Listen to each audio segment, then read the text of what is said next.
پانی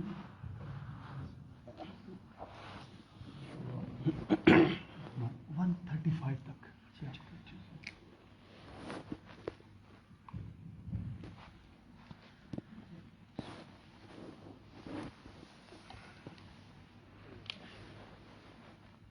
وہ آگے وہ تھوڑی آگے 40 تک الحمد لله نحمده ونستعينه ونستغفره ونؤمن به ونتوكل عليه ونعوذ بالله من شرور أنفسنا ومن سيئات أعمالنا من يهده الله فلا مضل له ومن يضلل فلا هادي له ونشهد أن لا إله إلا الله وحده لا شريك له ونشهد أن سيدنا وسندنا وحبيبنا وشفيعنا ومولانا محمدا عبده ورسوله صلى الله تعالى عليه وعلى آله وأصحابه وبارك وسلم أما بعد فأعوذ بالله من الشيطان الرجيم بسم الله الرحمن الرحيم لقد كان لكم في رسول الله أسوة حسنة لمن كان يرجو الله واليوم الآخر وذكر الله كثيرا وقال النبي صلى الله عليه وسلم لا يؤمن أحدكم حتى يكون هواه تبعا لما جئت به أو كما قال عليه الصلاة والسلام صدق الله وصدق رسوله النبي الكريم. میرے محترم بزرگ اور دوستو، اللہ تعالیٰ ارشاد فرماتے ہیں کہ ہم نے پیغمبر السلام کی ذات مبارک میں ان لوگوں کے لیے بہترین نمونہ رکھا ہے جو صاحب ایمان ہیں اور اللہ کو کثرت سے یاد کرتے ہیں. اسوۃ حسنہ،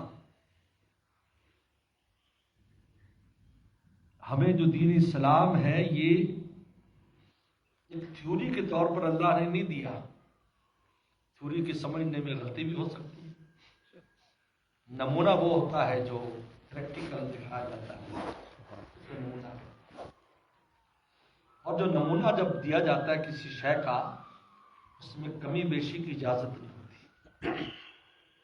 آپ درزی کے پاس جاتے ہیں، ٹیلر کے پاس، اب اگر زبانی کہیں کہ دیکھو بھائی میری شرٹ اتنی بڑی اتنی لمبی چوڑی رکھنی ہے، ٹراؤزر ایسے رکھنی ہے، ہو سکتا ہے بھول جائے، وہ غلط بنا دے. لیکن آپ اپنی ٹراؤزر شرٹ دے آتے ہیں کہ یہ دیکھو یہ میری ٹراؤزر شرٹ ہے، آپ نے اس کے مطابق بنانا ہے. اب وہ زیادہ کر دے یا کم کر دے، مزدوری کا مستحق نہیں ہوگا بلکہ اس کو جرمانہ لگانا ہے. یہ اسوہ حسنہ کا لفظ قرآن نے کیوں استعمال کیا ہے کہ یہاں قطر بوند نہیں چلے گی، اضافہ اور کمی نہیں چلے گی اپنی مرضی سے. میں چاہتا ہوں کہ میں پیغمبر السلام کی چیز کا اضافہ کر دوں، پیغمبر السلام کی محبت میں کسی شے میں کمی کر دوں. اسوۃ حسنہ ہم نے نمونہ دیا ہے، پریکٹیکل دیا ہے. انہوں نے اپنی زندگی میں، اپنی عملی زندگی سے تم کو ہر کام کر کے دکھایا ہے. گھر میں کیسے رہتے تھے پیغمبر السلام، باہر کیسے تھے، اپنوں کے ساتھ کیسے تھے، غیروں کے ساتھ کیسے تھے، عبادات میں آپ کیسے تھے، میدان کارزار میں آپ کیسے تھے، سونے میں آپ کیسے تھے، جاگنے میں. آپ پیغمبر السلام کی پوری لائف ایک ایک چھوٹی سے چھوٹی چیز بھی آپ کو اس میں ملے گی. اور اسوہ حسنہ یعنی پوری دنیا کے عقلاء اور فلاسفہ اکٹھے ہو جائیں، پیغمبر السلام چھوٹا سا بھی کسی شے کا کوئی طریقہ دیا ہے نا تو اس سے زیادہ خوبصورت کوئی شے پیش نہیں کر سکتی. پوری دنیا اکٹھی ہو جائے. کھانا کھانے کا طریقہ پیغمبر السلام کے طریقے سے اچھا کوئی طریقہ ہو ہی نہیں سکتا. کتنا بھی آپ فور لگا لیں، سوچ لیں، پیش کر دیں، ہر طریقے میں کوئی نہ کوئی خرابی نکل آئے. آپ کا جو طریقہ ایسا پرفیکٹ، ایسا کامل مکمل، جس میں روحانیت، نورانیت اور جس میں ہیلتھ کی جتنی بھی آج ہیلتھ کے بارے میں جتنی بھی تیقظ اور بیداری پائی جاتی ہے وہ ساری چیزیں اس میں شامل ہیں. یہ ابھی حال ہی میں کووڈ کا ایک دور گزرا ہے. آپ مجھ سے زیادہ جانتے ہوں گے کہ امریکہ کے بھی بورڈوں کے اوپر پیغمبر اسلام کی حدیثیں کوٹ کی جاتی تھیں اور کہا جاتا تھا کہ بھائی کھانے سے پہلے ہاتھ دھوو، کھانے سے پہلے ہاتھ دھوو، اور کہا کہ یہ جو مسلمانوں میں ٹریڈیشن ہے کہ کھانا کھاتے ہی ہاتھ دھوتے ہیں، بعد میں دھوتے ہیں، استنجا کرتے ہیں، وضو کرتے ہیں، کہا کہ تم اس سب کو فالو کرو، یہ تمہیں کووڈ کی بیماری سے بچائے گا. سبحان اللہ. کھول کر لوگوں کے سامنے اقرار نہ کرے الگ بات ہے، نہ مانے الگ بات ہے، لیکن ان کے اندر یقین کیوں ہے. وَاسْتَيْقَنَتْهَا أَنفُسُهُمْ. ایسے فرعونیوں کے دل میں یقین تھا موسیٰ سچا ہے، لیکن اوپر سے انکار کرتے تھے. آج پورا عالم یہ جو حالات پیش آئے، آپ اکانومی میں دیکھ لیں، اسلامی بینکنگ یا رسول اللہ نے جو طریقے تجارت کے بتائے، آج سب کہہ رہے ہیں کہ یہ سب سے اچھے طریقے ہیں کو اپنایا جائے. ہمارے بزرگوں کو بلایا جاتا ہے، حضرت مفتی تقی صاحب دامت برکاتہم کو یہاں بلایا جاتا ہے. آپ کے یو کے بینک بیٹھ کر ان سے مشاورت کرتے ہیں، بھائی وہ کون سے ایسے طریقے ہیں آپ کے پاس، ہمیں بھی بتایا جائے. اسوۃ حسنہ. اگر اللہ تعالیٰ کے دربار سے آپ مزدوری چاہتے ہو، اجر چاہتے ہو، اور رسول اللہ صلی اللہ علیہ وسلم کی شفاعت چاہتے ہو، آپ کو اس اسوہ کو اختیار کرنا ہوگا. مرضی نہیں چلے گی. ایک ایسا عاشق ہے جو مرضی پر زندگی بسر کرتا ہے. عشق بھی دستور کا پابند ہوتا ہے. پیغمبر صاحب صحابہ کرام کیسے کیسے ماحول سے آئے تھے، لیکن پیغمبر اسلام نے ایک بات فرما دی، الیس فی حسنہ اسوہ. کیا میری ذات میں تیرے نمونہ نہیں؟ بس 50 کی عادت ایک دم ترک کر دی. نہیں ہے محبوب، آپ جیسے کہیں گے، آپ کا جیسے منشا ہے، میں ویسے لائف گزاروں، ویسے بدل کروں. اس کو تو حسنا. لیکن آج ہمیں یہ کیوں نظر نہیں آتا؟ عجیب بات ہے. پیغمبر اسلام کے طریقے پر چلنا ہمیں مشکل کیوں ہے؟ اس کی وجہ قرآن بیان کر رہا ہے کہ دو چیزیں آپ میں ہونی چاہیے اسوہ حسنہ کے لیے، تب اس کا اسوہ کا حسن نظر آئے گا. کیونکہ حسن جو ہوتا ہے نا وہ آنکھ میں ہوتا ہے جو دیکھتی ہے. کسی شے کو حسن تب نظر آئے گا جب آپ کی آنکھ میں حسن ہوگا.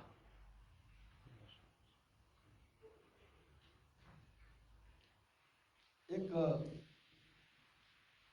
اللہ والے نے کہا کہ اگر کوئی آدمی کسی بھی نیک آدمی کی زیارت محبت کے ساتھ کر لیتا ہے، اللہ تعالیٰ اس پر بھی اس کو کچھ عطا کرتے ہیں، ضائع نہیں جانے دیتے. تو ایک فلاسفی، آج کل تو آج بندہ فلاسفی اپنی عقل استعمال کرتا ہے. حضرت تھانوی رحمہ اللہ نے بڑی خوبصورت بات لکھی کہ عقل لے کے، یار میری عقل یوں کہتی، میری عقل یار اس میں لاجک کیا ہے، میرا لاجک. بڑی خوبصورت بات لکھی. ایک تو حضرت تھانوی نے، ایک جلال الدین رومی نے عقل کا بہترین علاج کیا. اس نے کہا کہ عقل والو، آپ سب عقل والے میرے سمے، ایک آدمی فوت ہو جائے، ابا ہے، اماں ہے، کوئی بھی بہت پیارا ہے، اس کی میت رکھی کمرے میں. آپ کی عقل 100%, 1000% یہ فیصلہ کرتی ہے he can't do anything. ایسا یہ غلط ہے. لیکن آپ کو نیند نہیں آئے گی ساری رات، کیونکہ بچپن میں ایک زندہ لاش کی کہانی پڑھی تھی آپ نے، ایک ناول پڑھا تھا، لاش زندہ ہو گئی، تو آپ کو جب تک وہم آ جائے گا یار ٹھیک ہے یہ بات تو صحیح ہے، لیکن پتہ نہیں یہ واقعی نہ ہو جائے، ابا جی کو اٹھ کے نہ بیٹھ جائے، بابا کھڑا نہ ہو جائے. جیسے کہتے ہیں کہ مسجد میں وہ آگے رکھا ہوا تھا، وہ جو ایک رات کو جنازہ تھا، اور اس کے اوپر بعض ڈھکن والے بھی ہوتے ہیں، وہ مسافر بیچارہ آیا، اس نے دیکھا مسجد تو بند پڑی ہے، تو وہ باہر رکھا ہوا تھا آگے، تو وہ اس نے ڈھکن اٹھایا، وہ اس کے اندر گھس گیا، رات سو گیا. جب صبح کو فجر جب ہوئی تو امام صاحب نے نماز جو اس وقت اس کی آنکھ کو دوسرے وہ ڈھکن ایسے کھولا، تو پہلے تو امام صاحب گئے پیچھے، پوری مسجد بھاگ پڑی، شاید وہ میت زندہ ہوئی. اب حضرت تھانوی کی بات سنیں، کتنی خوبصورت بیوٹیفل بات ہے کہ آپ کا جو وہم ہے نا، وہم وہ آپ کی عقل پر غالب آ جائے گا اور آپ کو نیند نہیں آئے گی، صرف وہم آ جاتا ہے کہ یار ایسا کچھ نہ ہو جائے. فرمایا جو عقل وہم کا مقابلہ نہیں کر سکتی وہ سورج جیسی شریعت کا کیسے مقابلہ؟ کبھی عقل نہ چلاؤ، تمہاری عقل اس قابل نہیں ہے اللہ رسول کی بات کو تول سکے. تم پہاڑ کو سونارے کی سکیل سے تولنا چاہتے ہو، کبھی نہیں تول سکتے، آپ سکیل ٹوٹ جائے گا. اور دوسری بڑی خوبصورت بات مولانا جلال الدین رومی نے فرمائی، فرماتے رات کو جب تم سو جاتے ہو تو تمہاری عقل ڈوب جاتی ہے، اور پھر صبح کو جب بیدار ہوتے ہو تو آہستہ آہستہ عقل تمہاری بیدار ہوتی ہے. کہ روزانہ جو عقل آدھی رات مرتی ہو اور پھر دل کو بیدار ہوتی ہو، اس سے تم شریعت مطالعہ اور اس خدا کی شریعت لا تاخذ سنۃ ولا نوم، جس کو نہ نیند آتی نہ اونگ آتی ہے، اس کا مقابلہ کرو گے. اس پیغمبر کی شریعت جو فرماتے ہیں کہ میں سوتا ہوں لیکن میری آنکھیں سوتی ہیں لیکن قلب یقظان، لیکن میرا دل جاگتا رہتا ہے. اب اپنی عقل سے مقابلہ کرو. اب ہماری یہ کیوں نہیں آتا؟ قرآن نے اس کی وجہ بیان کی ہے. لمن کان یرجو اللہ والیوم الآخر، پہلی بات اللہ سے ملاقات کی امید، یقین کہ ہم نے اللہ کے سامنے جانا ہے. اس میں کمی ہے، جب اس میں کمی ہوتی ہے پھر حسن نظر نہیں آتا. میں بات کر رہا تھا اس اللہ والے کی، اس سے بات سن میں آئے گی. تو اس آدمی نے کہا کہ یار یہ آپ عجیب بات کر رہے ہو، ابو جہل نے پیغمبر السلام کو دیکھا ہے، ابو جہل کو تو رسول اللہ کا دیکھنا کام نہیں آیا. آپ کہتے ہیں بزرگ کو دیکھ لو تو انسان کی قسمت بدل جاتی ہے، یا انسان پر اللہ رحم فرما دیتے ہیں اگر محبت کے ساتھ دیکھ لو. تو انہوں نے کہا کہ بھائی تمہاری عقل کے اوپر جو ہے نا چربی چڑھی ہوئی، تمہارے مغز کے اوپر، اگر ایک لمحہ بھی یہ دیکھ لیتا کہ اللہ کے رسول ہے تو خدا کبھی بھی اس کو معلوم نہ کرتا. وہ تو کہتا تھا یہ عبداللہ کا بیٹا محمد ہے، بلکہ عبداللہ بھی نام نہیں لیتے تھے، عبداللہ نام نہیں لیتے تھے، بلکہ دائی حلیمہ کے جو شوہر تھے ابو کبشہ، کہتے ابو کبشہ کا بیٹا ہے، عبداللہ نہیں، کیونکہ عبداللہ قریشی تھے، ان کی نسبت نہیں کرتے تھے. آپ پڑھے بخاری شریف میں، کہتے ابو کبشہ کا بیٹا ہے. کہا اگر وہ اس دیکھ لیتا یہ رسول اللہ ہے. کہا کہ اس نظر سے تو بلال نے دیکھا تھا، اس نظر سے تو ابو ہریرہ نے دیکھا تھا، چونکہ اس کے دل پر کفر چڑھا ہوا تھا. ابو جہل کے اس کی آنکھ بھی سیاہ دیکھتی تھی، آپ کی سورج کو وہ نہیں دیکھ سکا چمگادڑ کی طرح، جس طرح چمگادڑ سورج کو نہیں دیکھ پاتا کیونکہ وہ سورج سے دشمنی کرتا ہے، وہ اندھیروں کا ہوگر اور اندھیروں کا عادی ہے. اس طریقے پر اس کو رسول اللہ کا حسن نظر نہیں آیا. لیکن ابو ہریرہ فرماتے ہیں جب میں پیغمبر اسلام کا چہرہ دیکھتا فرمایا مجھے ایسے لگتا کہ ان الشمس تجری فی وجہی، گویا کہ سورج چل رہا ہے رسول اللہ کے چہرے سے، ایسے انوارات. تو قرآن نے کہا کہ اسوہ حسنہ کن کو نظر آئے گا؟ من کان یرجو اللہ، پہلی بات کی جس کے دل میں اس بات کا یقین ہوگا، استحضار ہوگا. عقیدہ تو ہے، ایک ہوتا عقیدہ، ایک ہوتا عقیدہ حاضر رہے ہر وقت قلب میں، دونوں میں فرق ہے. عقیدہ تو ہے اللہ کے بعد جانا ہے، لیکن ہر وقت پر بھول جاتے ہیں. جب اس بات کا استحضار ہو جاتا ہے کہ مجھے اللہ سے ملنا ہے، اللہ تعالیٰ کی میں نے ملاقات ہوگی میری موت کے وقت بھی، قبر میں بھی، حشر میں بھی، جنت میں بھی، اور یوم آخرت کا اس کو یقین ہوتا ہے، وَذَكَرَ اللَّهَ كَثِيرًا، اور اللہ کو کثرت سے یاد کرتا ہے، تو اس کی اس دل کی آنکھ سے گرد و غبار اتر جاتا ہے، تو رسول اللہ کے ہر عمل کا حسن اس پر ظاہر ہو جاتا ہے. تو اس لیے نظر نہیں آتا. دل کی آنکھ بند ہے. جب دل کی آنکھ بند ہے تو انہوں نے یہ بند ہے. ابو جہل کی دل کی آنکھ بند تھی، ابو لہب کی دل کی آنکھ بند تھی. اس آنکھ سے دیکھنا ان کے لیے، اس لیے قرآن نے خود کہا یہ اندھے ہیں. قرآن نے اندھا کیوں کہا؟ اندھے تو نہیں. یار یہ قرآن کیا کہہ رہا ہے؟ یہ کیسے آنکھیں تھی کیسے کہتے ہیں اندھا ہے؟ بھائی دیکھنا وہ نہیں کہلاتا جو آنکھ سے دیکھنا ہے، دیکھنا وہ کہلاتا ہے جو دل سے. ایک آدمی نابینا ہے لیکن دل کی آنکھیں اس کی بینا ہے، دل کی آنکھیں بینا ہے. آپ مجھے بتائیں عبداللہ ابن ام مکتوم رضی اللہ تعالیٰ نابینا صحابی تھے، ان کے لیے پوری سورت نازل ہو گئی عبس وتولی، اور ان کی دل کی آنکھیں ایسی تھیں کہ پیغمبر صلی اللہ علیہ وسلم جب تبوک میں گئے ان کو مدینہ کا گورنر بنا کر گئے. آپ بتائیے نابینا آدمی گورنری کر رہا ہے، وہ بھی پیغمبر صلی اللہ علیہ وسلم کی نیابت میں، آسان کام ہے. سبحان اللہ. یہ دل کے بینا تھے. قرآن نے کہا بینا وہ ہے جس کا دل بینا ہے. پھر اس کو یہ چیز صحیح نظر آئے، یہ صحیح ہے، دل پہ سیاہی ہے، ہر چیز کیا نظر آئے گی. اب دیکھو کالا شیشہ چڑھا لے، دل میں بھی سیاہی ہے.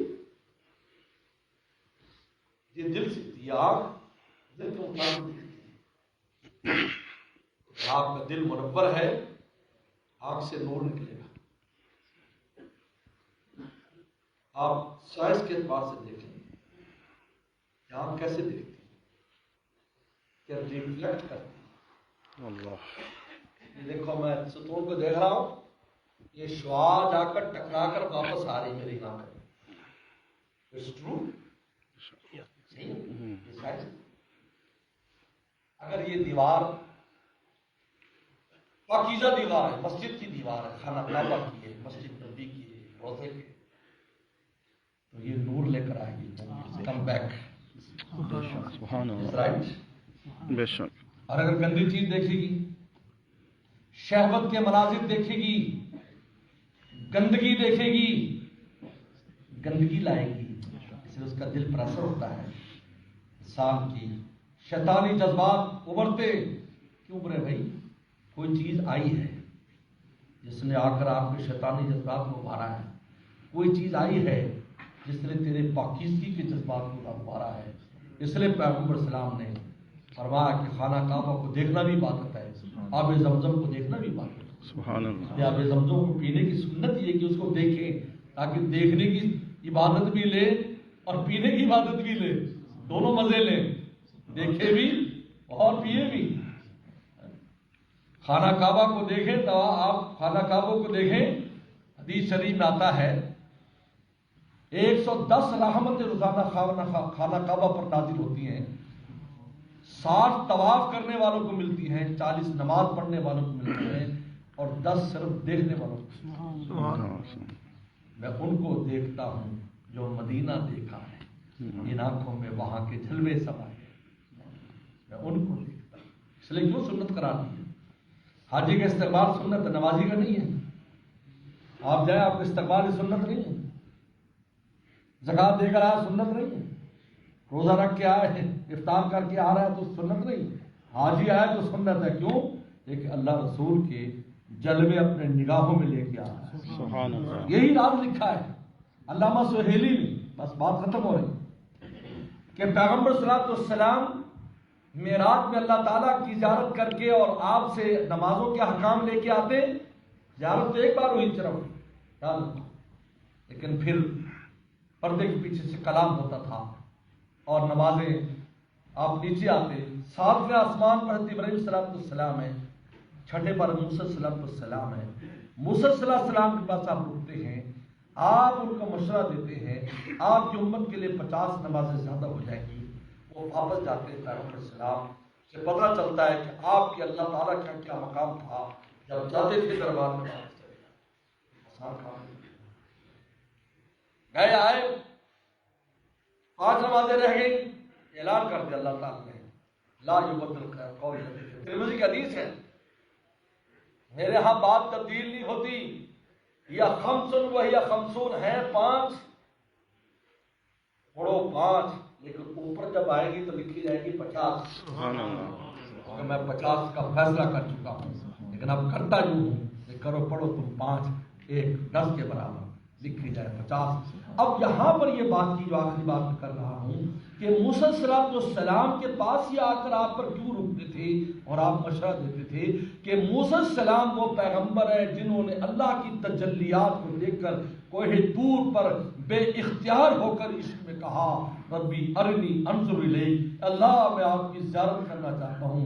لن ترانی، تاکہ اس عالم میں تو مجھے ہرگز نہیں دیکھ سکتا. اللہ تعالیٰ نے فرمایا موسیٰ تو مجھے نہیں دیکھ سکتا، جو مجھے دیکھ کر آ رہا ہے تو اس کی زیارت کر. سبحان اللہ. ان کی زیارت کر جو مجھے دیکھ کے آ رہا ہے، کیونکہ تو نے مطالبہ کیا تھا تو حاجی کا استقبال سنت کرا. تو آنکھ وہ منظر سے پاکی یا ناپاکی لے کر یہ دل کا اثر ہوتا ہے. تو قرآن نے کہا کہ رسول اللہ کے رسول اور سنت اور ادائیں تمہیں کب پیاری لگے گی؟ جب آخرت میں اللہ کی ملاقات کا یقین ہوگا اور ذکر اذکار تم کثرت سے کرو گے، تمہارا دل منور ہوگا. جب منور ہوگا تو پھر نوریاں راجاز بن نوری کی طرف جاتا ہے اور ناری کی طرف جاتا ہے. واخر دعوانا ان الحمد للہ.